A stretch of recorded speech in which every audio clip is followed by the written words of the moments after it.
बच्चों, let's read this question. So this question say a block of mass small m is placed on a smooth inclined wedge ABC of inclination theta as shown in the figure. The wedge is given an acceleration a towards the right. The relation between a and theta for the block to remains stationary on the wedges. Option A is equal to g cos theta. Option B is a is equal to g by sin theta. Option C is a is equal to g by cosec theta. And option D is a is equal to g tan theta.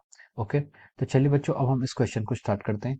इस question को start करने से पहले इस question का जो आपका की कॉन्सेप्ट होगा हम यहाँ पर वो लिख लेते हैं। ठीक है, देखिए इस क्वेश्चन का की कॉन्सेप्ट क्या होगा। ठीक है, हमें देखिए इस क्वेश्चन का की कॉन्सेप्ट आपका होगा सूडो फोर्सेस। ठीक है, क्या होगा? Pseudo forces. सूडो फोर्सेस क्या होता है? सूडो फोर्सेस कब आता है आपका? जब हम क्या करते हैं किसी non inertial frame of reference से कोई कैलकुलेशन को हम करते हैं non inertial frame of reference से, तो हमें उस कैलकुलेशन को फ्रेम ऑफ रेफरेंस की कैलकुलेशन से मैच कराने के लिए एक आपको सूडो फोर्स क्या लगाना पड़ता है, ऐड करना पड़ता है। ठीक है, उसे हम क्या कहते हैं? सूडो फोर्स कहते हैं। ठीक है, अब देखिए ये आपका वेज है और यहाँ पर आपका क्या एक मास है एम। ठीक है, एक मास यहाँ पर आपका ब्लॉक है जिसका मास एम है और ये आपका वेज है एबीसी। ठीक है, this is our wedge ABC. Question में और क्या गिवन किया उसने कि थीटा में इंक्लिनेशन गिवन है, this inclination is theta. The wedge is given an acceleration a towards the right. Wedge को हमने क्या दिया? राइट डायरेक्शन में एक्सीलरेशन दिया। ठीक है, तो आपका जो वेज है ये क्या कर रहा है? राइट डायरेक्शन में ए एक्सीलरेशन से मूव कर रहा है। हमें क्या फाइंड आउट करना है? The relation between A and theta for the block to remain stationary. A और थीटा के बीच में हमें रिलेशन फाइंड आउट करना है जिससे हम बोल सके कि ये ब्लॉक क्या है आपका, जो आपका एम ब्लॉक है ये क्या रहे? स्टेशनरी रहे। ठीक है, तो देखिए इस क्वेश्चन को सॉल्व करने के लिए हम यहाँ पर दो ऑब्जर्वर ले सकते हैं। ठीक है, एक ऑब्जर्वर मान लीजिए आपको यहाँ पर ग्राउंड पर है। ठीक है, this is our observer O1। ठीक है, और एक दूसरा ऑब्जर्वर है जो आपका सिर्फ ब्लॉक पर ही बैठ गया है। ठीक है, इसको हमने ऑब्जर्वर O2 बोल दिया है। ओके, अब देखिए जो आपका O1 ऑब्जर्वर है, O1 ऑब्जर्वर इसको क्या ऑब्जर्व करेगा? वो ऑब्जर्व करेगा कि जो आपका वेज है, वेज और वो ओवन ऑब्जर्वर आपका रेस्ट पर है और उसके रिस्पेक्ट में जो वेज का मोशन है वो क्या आ रहा है? राइट डायरेक्शन में जा रहा है विद एन एक्सीलरेशन ए। ठीक है, आपका जो वेज एबीसी है वो आपका राइट डायरेक्शन में मूव कर रहा है विद एन एक्सीलरेशन ए। ठीक है, तो जो ओवन ऑब्जर्वर है ये क्या होंगे आपके? ये आपके इनर्शियल फ्रेम ऑफ रेफरेंस में, यानी मैं इसको आई एफ आर लिख रहा हूँ। आई एफ आर मतलब इनर्शियल फ्रेम ऑफ रेफरेंस। ठीक है, ये आपका फ्रेम ऑफ रेफरेंस के इनिशियल है क्योंकि इस ऑब्जर्वर के रिस्पेक्ट में, ओवन ऑब्जर्वर के रिस्पेक्ट में जो आपका ब्लॉक है वो राइट डायरेक्शन पे जा रहा है। ठीक है, ऑब्जर्वर आपका क्या रेस्ट पर है, इसके लिए हम बोल सकते हैं कि this is at inertial frame of reference. Okay, अब देखिए दूसरा ऑब्जर्वर आपका O2 है। O2 ऑब्जर्वर क्या है आपका? स्मॉल एम का जो ब्लॉक है उस पर ही बैठा हुआ है। ठीक है, यहाँ पर ही क्या ऑब्जर्वर आपका बैठा हुआ है। तो ये ऑब्जर्वर क्या देखेगा? देखिए अगर स्मॉल मतलब ब्लॉक पर ही बैठा हुआ है तो उसका मतलब है कि ब्लॉक ये क्या है आपका? ब्लॉक इसके रिस्पेक्ट में क्या है? रेस्ट पर है।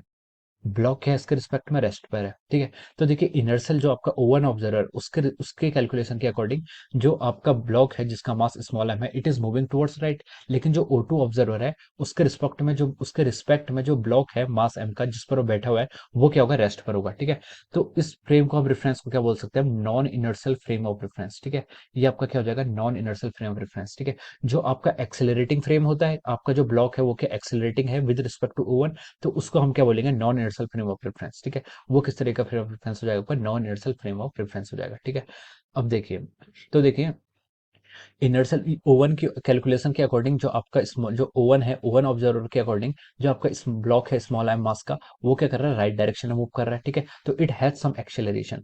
लेकिन O2 के रिस्पेक्ट में देखें तो जो ब्लॉक है वो क्या है आपका? रेस्ट पर है। ठीक है, इसके O2 के रिस्पेक्ट में रेस्ट पर आ रहा है और ओवन के रिस्पेक्ट में क्या कर रहा है? वो मूव कर रहा है towards right with some acceleration A. ठीक है, अब देखिए कोई भी जो ऑब्जर्वर होता है उस वो अपने एक्सपेरिमेंट के लिए हमेशा ट्रू होता है। ठीक है, मतलब वो जो भी रिजल्ट जो एक्चुअल रिजल्ट उसे दिखाई दे रहा है वो वही बताएगा, कोई मतलब गलत रिजल्ट नहीं बताता है। ठीक है, तो every observer is true towards it's experiment. ठीक है, हर ऑब्जर्वर क्या होता है? ट्रू होता है टुवर्ड्स इट्स एक्सपेरिमेंट। ठीक है, तो अब देखिए ओवन के रिस्पेक्ट में तो ये मूव कर रहा है राइट डायरेक्शन में, लेकिन O2 के रिस्पेक्ट में क्या रेस्ट पर है। ठीक है, तो देखिए यहाँ पर क्या करता है ये जो डिफरेंस आ रहा है ये इसलिए आ रहा है क्योंकि आपका ओवन ऑब्जर्वर क्या है? इनर्शियल फ्रेम ऑफ रेफरेंस पर है और O2 ऑब्जर्वर क्या है आपका? Non inertial frame of reference पर है।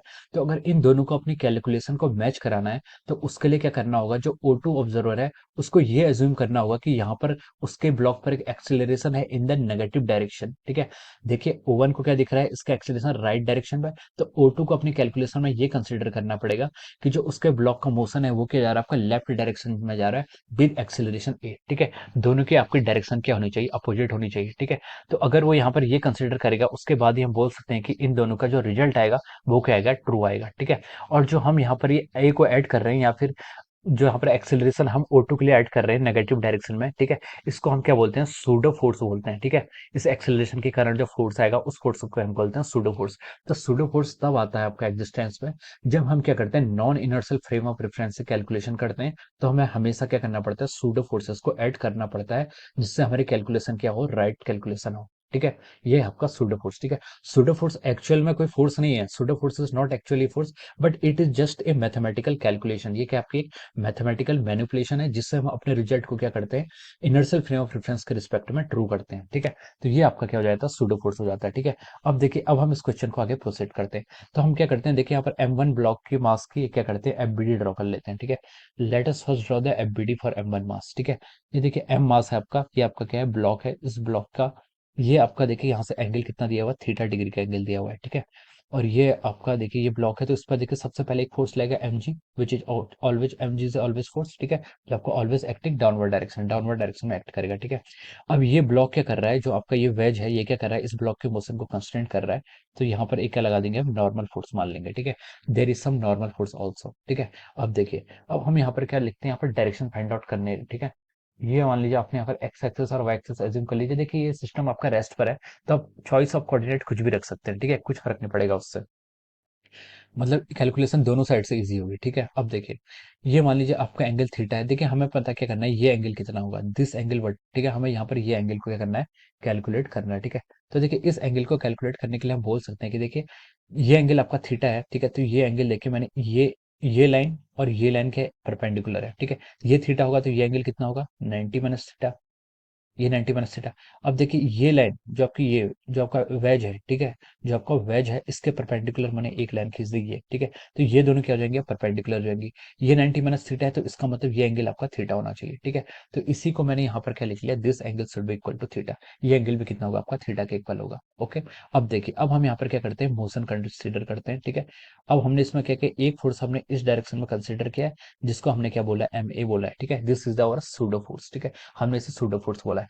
तो उसने बोला कि the relation between A and theta for the block to remain stationary, ठीक है। ब्लॉक को स्टेशनरी करने के लिए देखिए, जो आपका टोटल फोर्स होगा, हम यहाँ पर से लिख सकते हैं कि जो आपका टोटल फोर्स होगा, यानी कि आपका force along, total force along x axis, it should be equal to zero. और total force acting along y direction, this should also be equal to zero. ये दोनों फोर्सेस क्या आने चाहिए, आपको जीरो के इक्वल आने चाहिए। तो हम देखिए पहले एक्स एक्सिस के अलोंग देखते हैं। एक्स एक्सिस के अलोंग देखिए, ये कंपोनेंट जो एन एन वेक्टर है, ये इसका इस एक्सिस के अलोंग कौन सा कंपोनेंट आएगा, अब बोल सकते हैं देखिए, एन साइन थीटा, ठीक है। This component will be N sine theta. ये आपका एन साइन थीटा आएगा। और ये कंपोनेंट जो आ रहा है, ठीक है, बेस के अकॉर्डिंग ये कौन सा कंपोनेंट होगा, this component will be our N cos theta. ये कंपोनेंट क्या होगा, आपका एन कॉस थीटा होगा, ठीक है। और देखिए एक्स एक्सिस के अलोंग कौन कौन से कंपोनेंट आ रहे हैं, एक्स एक्सिस के अलोंग एक्सेलरेशन कितना है, जीरो है। तो हम डायरेक्ट लिख सकते हैं आपका एन साइन थीटा आपको किसको बैलेंस कर रहा है, आपका एम ए को यहाँ से बैलेंस कर रहा है, ठीक है।